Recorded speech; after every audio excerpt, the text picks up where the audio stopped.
Election and representation. शुरुआत करते हैं एक सिंपल सवाल पूछ के।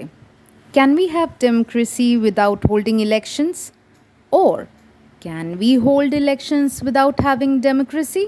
It reminds us of the necessity of representation in a large democracy.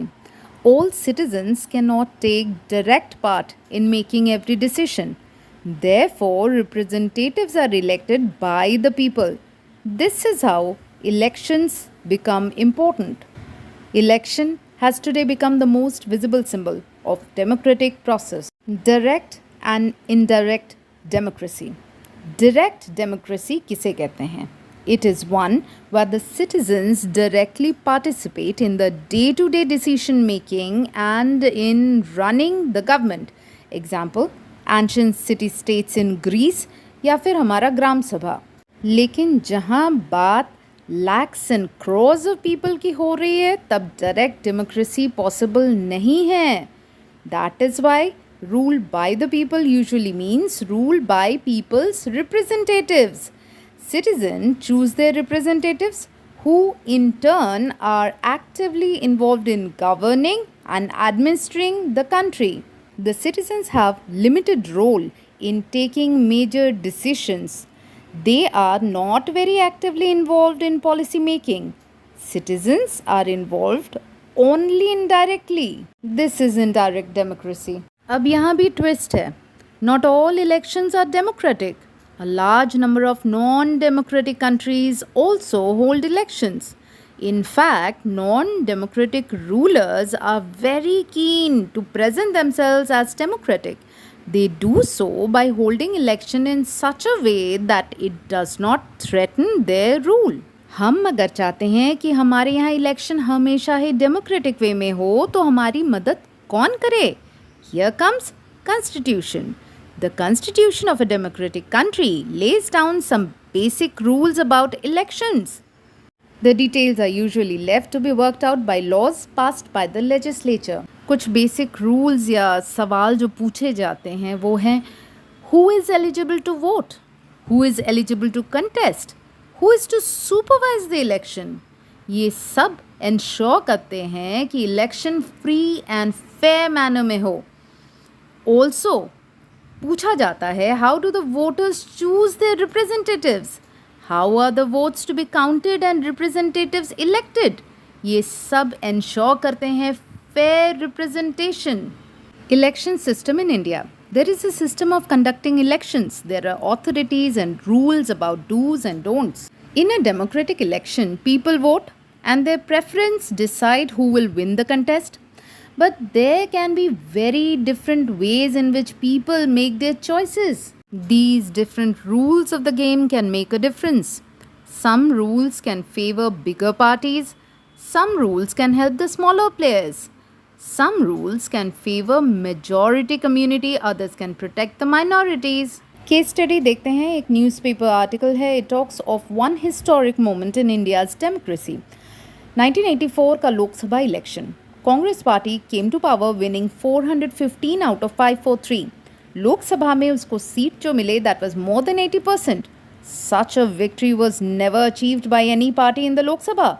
The Congress party won 4/5 of the seats. Does it mean that 4/5 Indian voters voted for Congress? No. Congress party got 48% of the votes. It means that only 48% of those who voted in favor of the candidate, but the party still managed to win more than 80% of the seats in the Lok Sabha.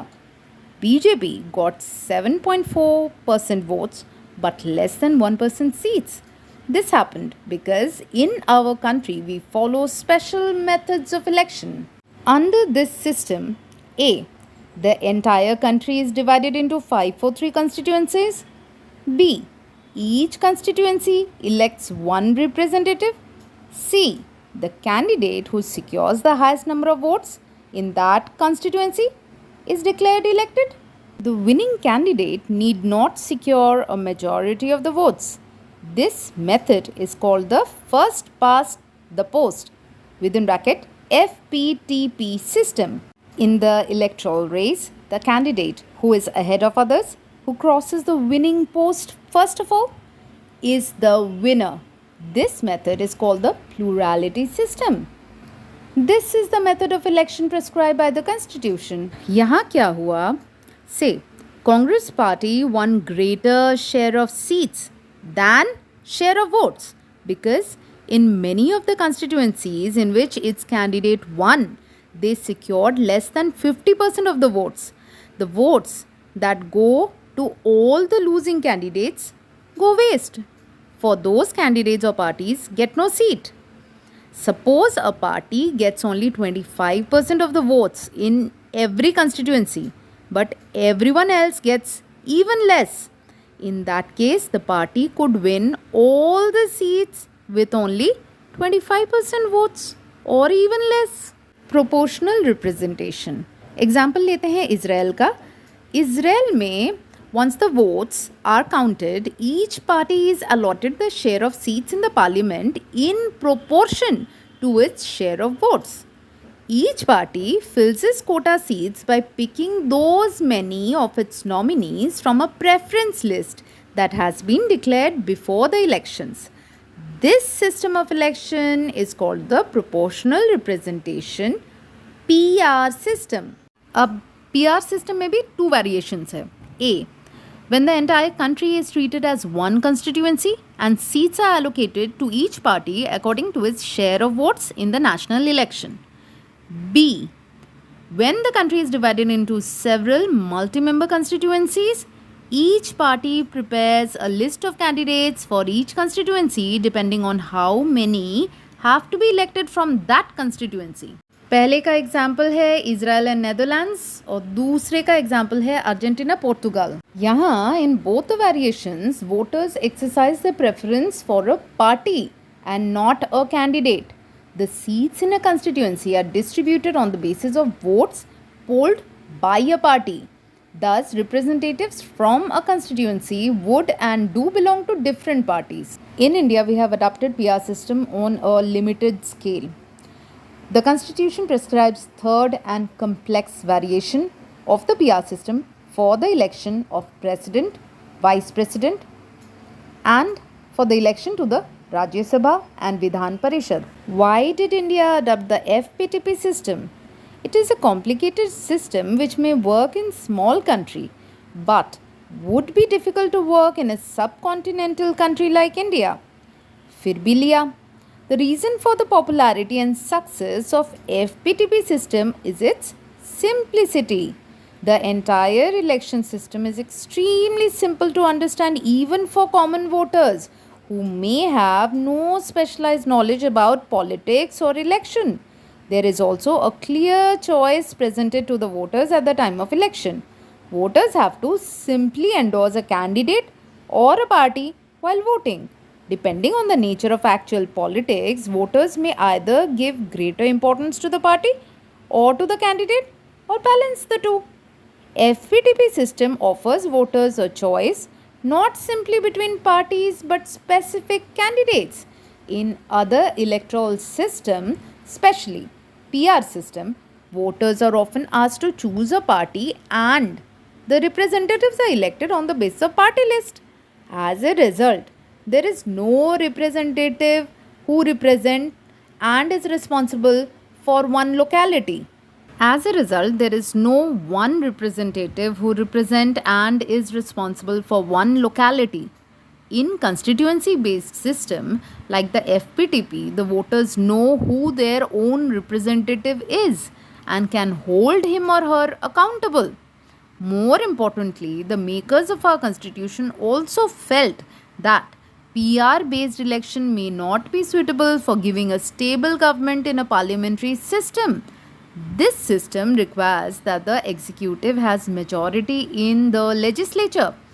PR system may not produce a clear majority because seats in the legislature would be divided on the basis of share of votes. The FPTP system generally gives the largest party or coalition some extra bonus seats more than their share of votes would allow. Thus, this system makes it possible for parliamentary government to function smoothly and effectively by facilitating the formation of a stable government.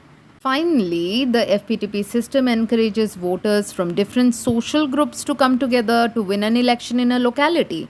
In a diverse country like India, a PR system would encourage each community to form its own nationwide party. This may also have been at the back of the mind of our constitution makers. The experience of the working of the constitution has confirmed the expectation of the constitution makers. The FPTP system has proved to be simple and familiar to ordinary voters. It has helped larger parties to win clear majorities at the center and the state level. The system has also discouraged political parties that get all their votes only from one caste or community. Normally, the working of FPTP system results in two-party system. This means that there are two major competitors for power, and power is often shared by these two parties alternately. It is difficult for new parties or third party to enter the competition and share power. Experience of FPTP in India is slightly different. After independence, though we adopted the FPTP system, there emerged a one party dominance, and along with it, there existed many smaller parties. After 1989, India is witnessing the functioning of multi party coalitions. At the same time, gradually in many states, a two party competition is emerging. But the distinguishing feature of India's party system is that the rise of coalitions has made it possible for new and smaller parties to enter into electoral competition in spite of the FPTP system. Reservation of constituency. In the FPTP election system, the candidate who secures the highest votes in a particular constituency is declared elected. This often works to the disadvantage of the smaller social groups. This is even more significant in the Indian social context. We have had a history of caste based discrimination. In such a social system, the FPTP electoral system can mean that the dominant social group and caste can win everywhere, and the oppressed social groups may continue to remain unrepresented.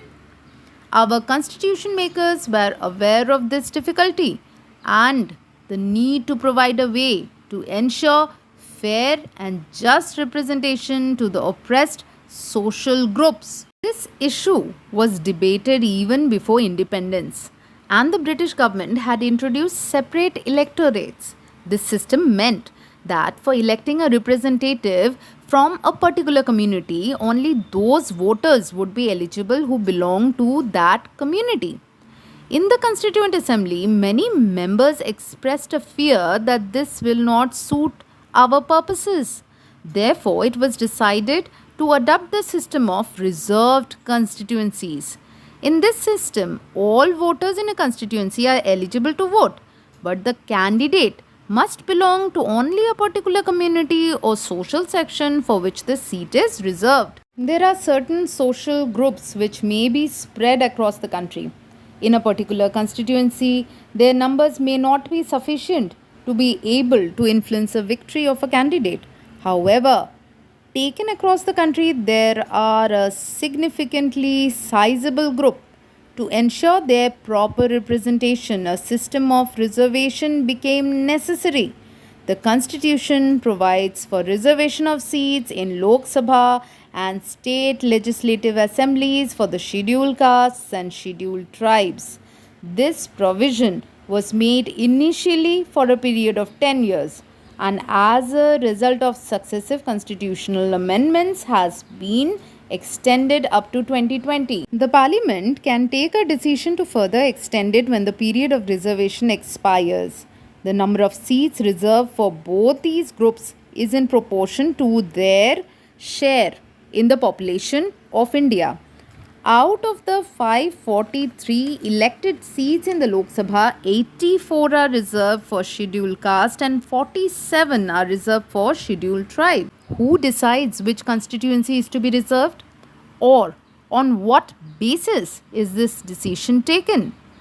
This decision is taken by an independent body called the Delimitation Commission. The Delimitation Commission is appointed by the President of India and works in collaboration with the Election Commission of India. It is appointed for the purpose of drawing up the boundaries of constituencies all over the country. A quota of constituencies to be reserved in each state is fixed depending on the proportion of SC/ST in that state. After drawing the boundaries, the Delimitation Commission looks at the composition of population in each constituency. Those constituencies that have the highest proportion of scheduled tribe population are reserved for ST. In the case of scheduled caste, the Delimitation Commission looks at two things. It picks constituencies that have higher proportion of scheduled caste population, but it also spreads these constituencies in different regions of the state.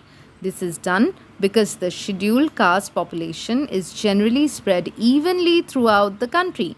These reserved constituencies can be rotated each time the delimitation exercise is undertaken. The Constitution does not make similar reservation for other disadvantaged groups. Of late, there has been a strong demand seeking reservation of seats in the Lok Sabha and state assemblies for women. Given the fact that very few women are elected to representative bodies, the demand for reserving 1/3 seats for women is increasingly being articulated. Reservation of seats for women has been provided in rural and urban local bodies. A similar provision for Lok Sabha and Vidhan Sabha would require an amendment to the Constitution. Such an amendment has been proposed several times in the Parliament, but has not yet been passed. The true test of any election system is its ability to ensure a free and fair electoral process. If we want democracy to be translated into reality on ground, it is important that the election system is impartial and transparent. The system of election must also allow the aspirations of the voter to find legitimate expression through the electoral results. Universal franchise and right to contest. सवाल ये उठता है कि who are the voters और who can contest election. Constitution ने इसमें follow किया है कुछ well established democratic practices. Democratic election में रिक्वायर्ड है कि all adult citizens of the country must be eligible to vote in elections. This is known as universal adult franchise. Many countries में battles fight करने पड़े हैं with the rulers to get this right. Many countries में women को ये right very late मिला है, only after struggle.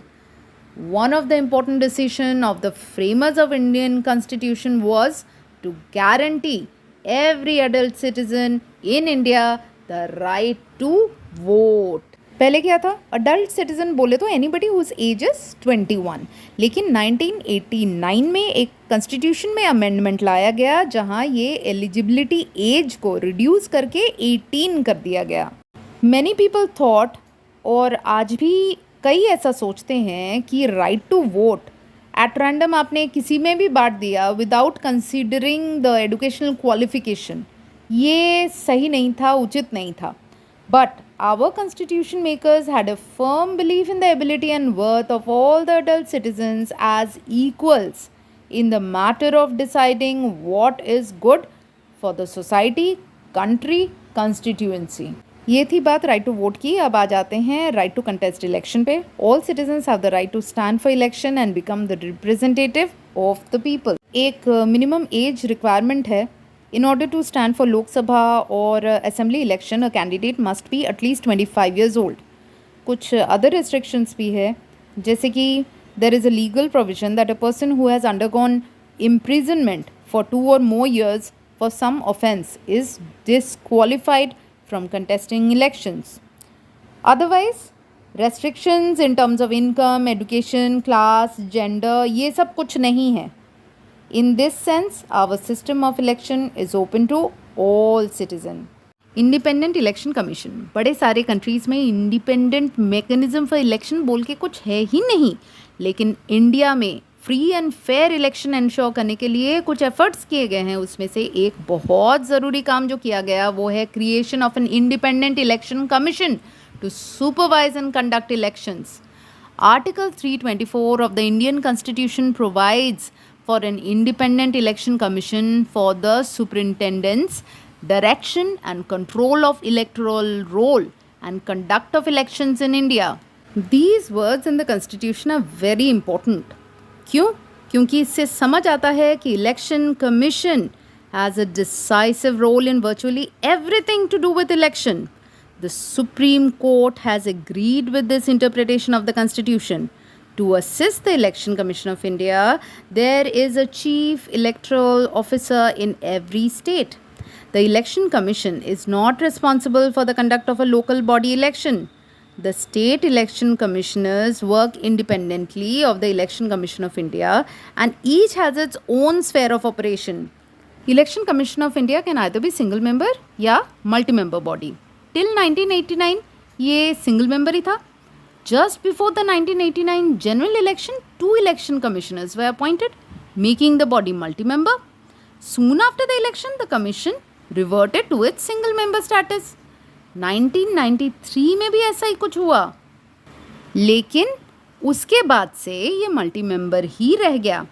Initially, there were many apprehensions about a multi-member commission. There was a sharp difference of opinion between the then Chief Election Commissioner and the other commissioners about who has how much power. The matter had to be settled by the Supreme Court. There is a general consensus that a multi-member election commission is more appropriate as power is shared and there is greater accountability. The Chief Election Commissioner CEC presides over the Election Commission. Lekin CEC and the 2 election commissioners have equal powers to take all decisions relating to elections as a collective body. They are appointed by the President of India on the advice of the Council of Ministers. It is therefore possible for a ruling party to appoint a partisan person to the commission who might favor them in the elections. This fear has led many to suggest that this procedure should be changed. Many persons have suggested that a different method should be followed that makes consultation with the leader of opposition.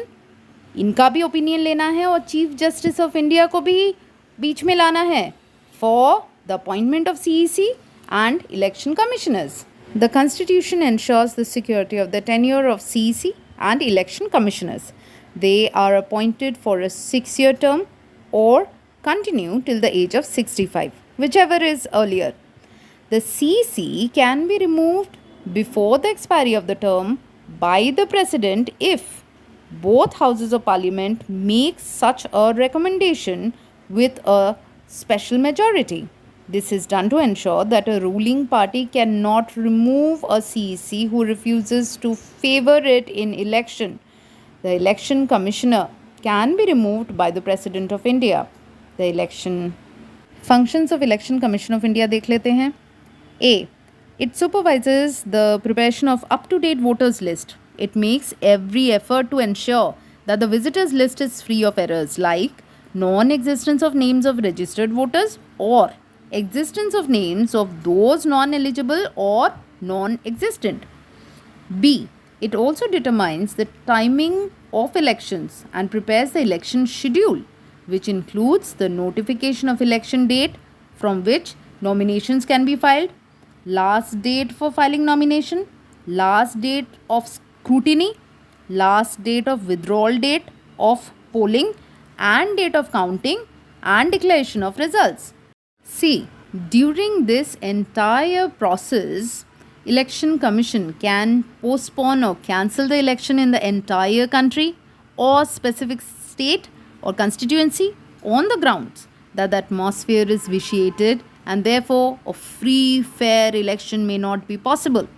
The Commission also implements a model code of conduct for parties, candidates. It can order a repoll in specific constituencies. It can also order a recount of votes when it feels that the counting process has not been fully fair or just. D. The Election Commission accords recognition to political parties and allots symbols to each of them. The Election Commission has very limited staff of its own. It conducts the election with the help of administrative machinery.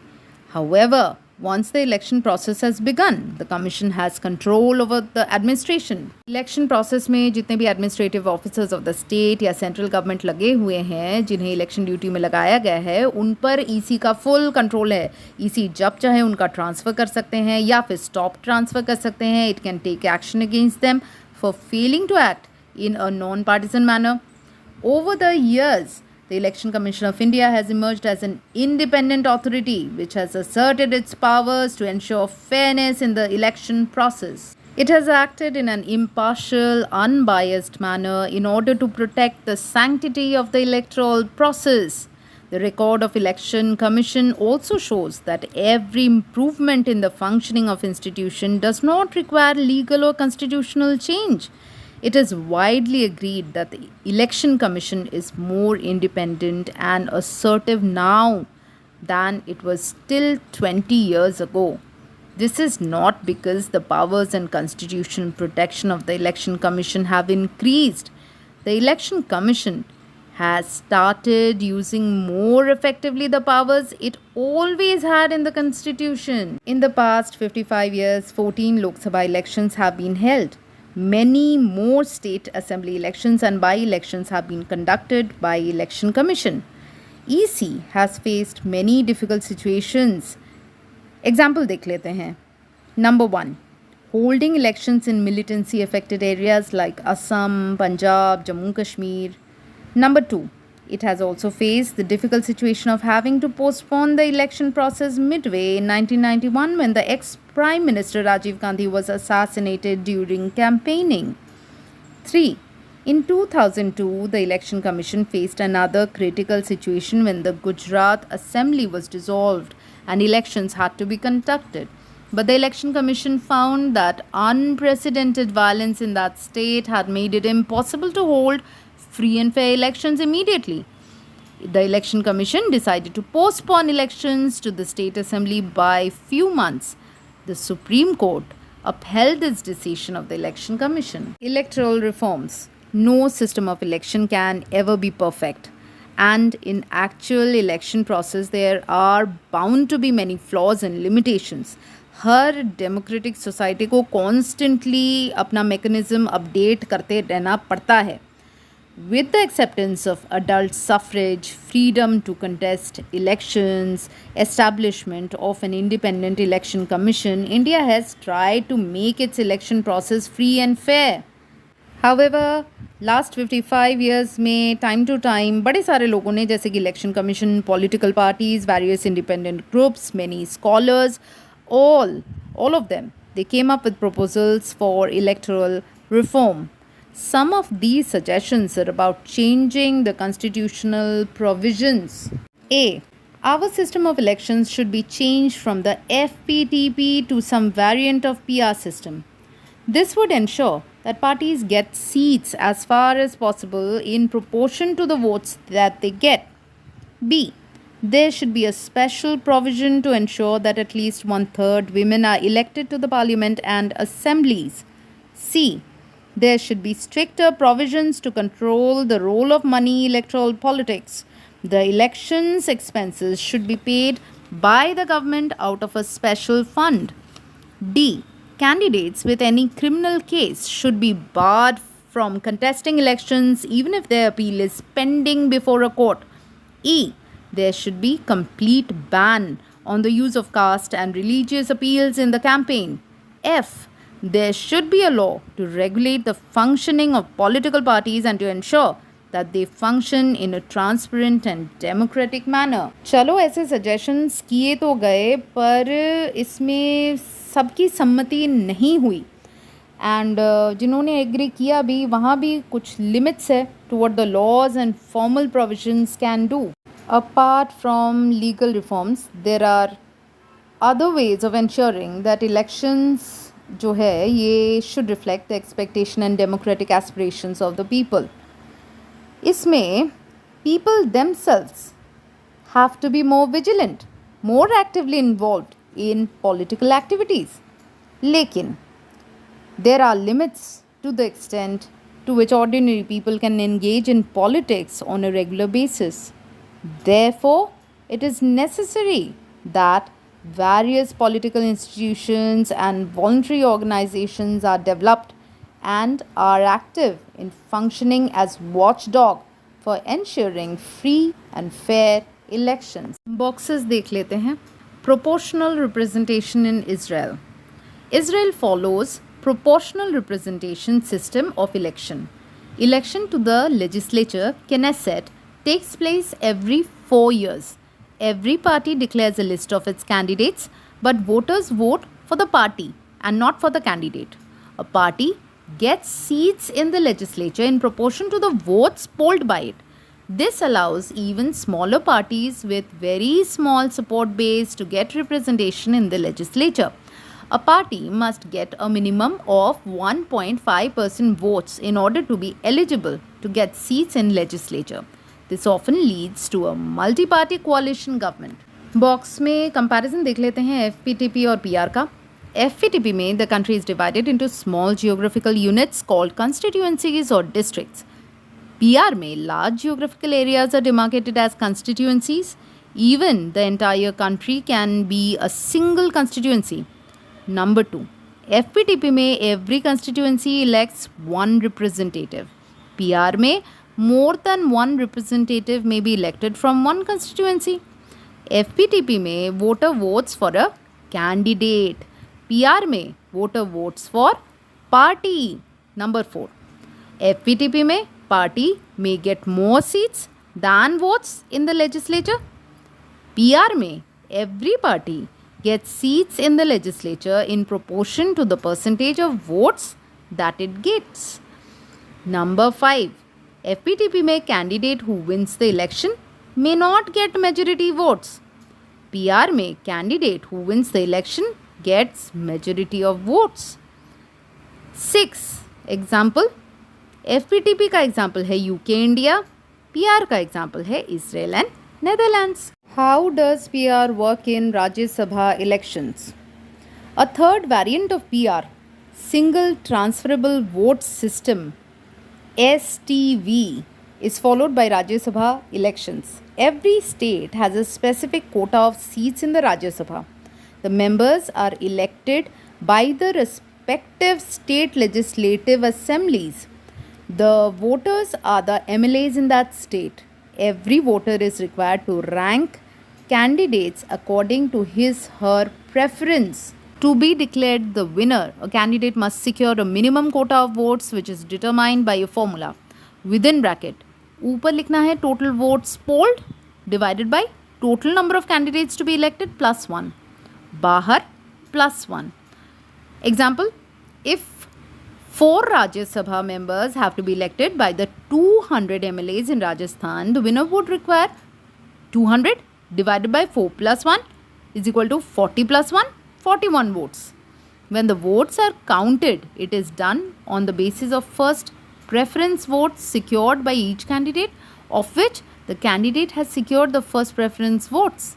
If, after the counting of all first preference votes, required number of candidates fail to fulfill the quota, the candidate who secured the lowest votes of first preference is eliminated and his/her votes are transferred to those who are mentioned as second preference on those ballot papers. This process continues till the required number of candidates are declared elected.